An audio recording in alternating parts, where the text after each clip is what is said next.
পলাতক আওয়ামী লীগ নেতাকর্মীদের জাল জালিয়াতিতে একরকম অতিষ্ঠ কলকাতা প্রশাসন। এতে শেখ হাসিনা এবং তার নেতাকর্মীরা একরকম গলার কাঁটায় পরিণত হয়েছে পার্শ্ববর্তী দেশে। ভালোবেসে আশ্রয় দিয়ে যেন দমবন্ধ অবস্থা ভারতে, কেননা নেতাকর্মীদের আনাগোনায় কলকাতা পরিণত হয়েছে আওয়ামী লীগের সদর দপ্তরে। ভারতে পলাতক আওয়ামী লীগ নেতারা কিভাবে অল্প সময়েই ভারতের নাগরিক হয়ে যাচ্ছেন, কিভাবে নিমেষেই বানিয়ে ফেলছেন পাসপোর্ট, ভোটার আইডি কিংবা আধার কার্ড, এসব প্রশ্নের উত্তর খুঁজতে গিয়ে ভারতের এনফোর্সমেন্ট ডিরেক্টরেট হাতে পেল আজাদ মল্লিক ওরফে আহমেদ হোসেন আজাদের এক বিস্ময়কর জালিয়াতির জাল। হিন্দুস্তান টাইমসের বরাতে জানা গেছে, কলকাতায় একই সাথে 7টি স্থানে অভিযান চালিয়ে আটক করা হয়েছে আজাদ মল্লিককে।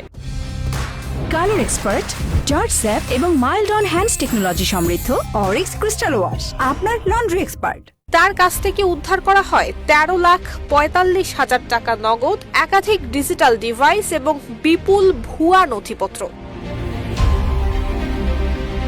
তদন্তে বেরিয়ে এসেছে, বাংলাদেশ থেকে পালিয়ে ভারতে গা ঢাকা দেয়া আওয়ামী লীগের নেতাকর্মীরা যেন দীর্ঘদিন ভারতে বসবাস করতে পারেন সেই উদ্দেশ্যে আজাদ মল্লিক তৈরি করে দিতেন পুরো ভারতীয় পরিচয়পত্রের একটি প্যাকেজ।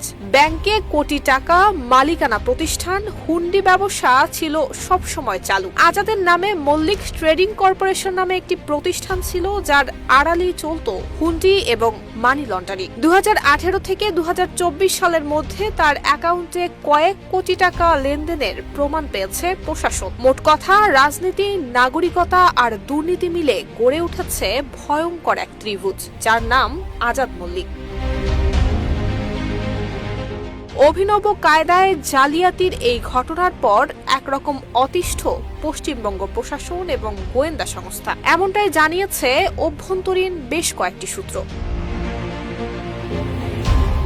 নুসরাত জাহান মেহেক, ঢাকা পোস্ট।